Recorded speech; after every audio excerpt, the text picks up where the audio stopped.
Every single year, the biggest companies in the world, such as Apple, Amazon, Microsoft and TikTok, invest billions trying to find out what their customers truly want through conducting primary market research. But what exactly is primary market research and why is it so valuable?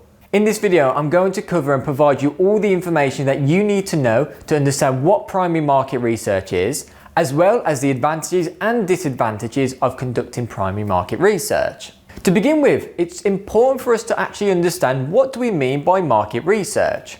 Market research involves the detailed process of gathering, analysing and interpreting data about a market characteristics, including consumers and trends, to inform strategic business decisions. Let's take a look at an example. Consider Jacob, who owns his own sweet shop in a very busy town centre. Now, despite offering a range of products from chocolates to lollipops, his sales have continued to decline over the last year.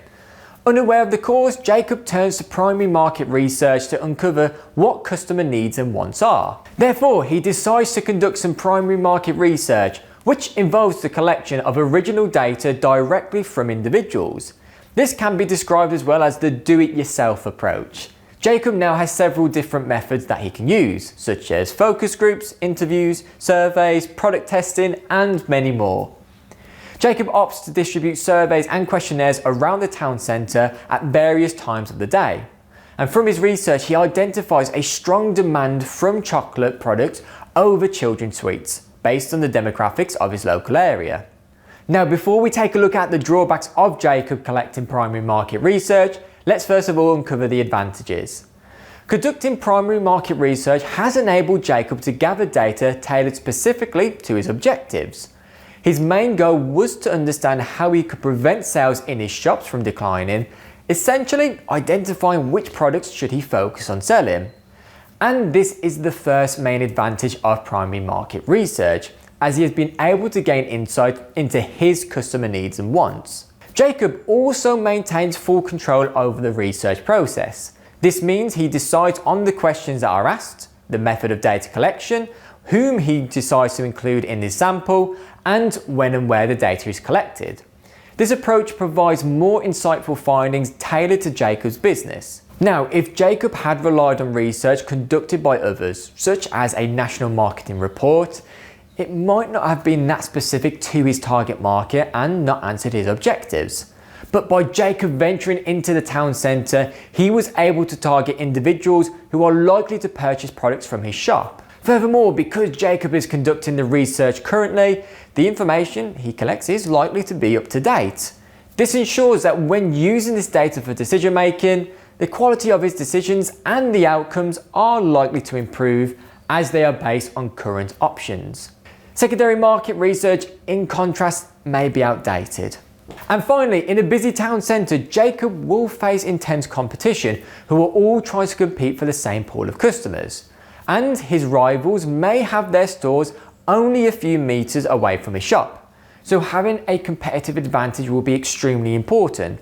Because Jacob has collected the data himself, he's able to keep the data and findings to himself as well, potentially providing Jacob with enough detail and information to gain a competitive edge over his rivals. Nevertheless, despite the advantages outlined, primary market research comes with its drawbacks. The first significant drawback is that primary market research can be quite time consuming. Jacob might need to dedicate several hours for a couple of days to gather the sufficient data to make a decision. And also, once he has collected the data, he then needs to spend time analysing his findings.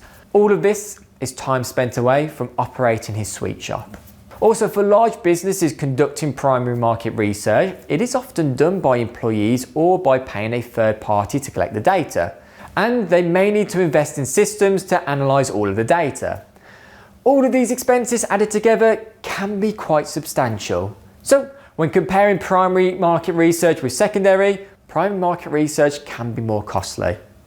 And finally, another concern for Jacob is the potential quality of the data. Even though, yes, Jacob is an excellent business owner, he may not actually have a lot of experience in conducting market research. So mistakes can be made along the way For example, if Jacob only conducts his market research between 10 AM and 3 PM, he could miss out on capturing a significant market segment, such as school children. Additionally, he might select a sample that doesn't accurately represent the overall population. Therefore, the final drawback is that primary market research is prone to researcher bias, which is a risk of Jacob's preconceptions might shape the survey questions or the data interpretation, skewing the results. I hope this video has helped you understand what primary market research is. Feel free to check out more of our videos on our channel.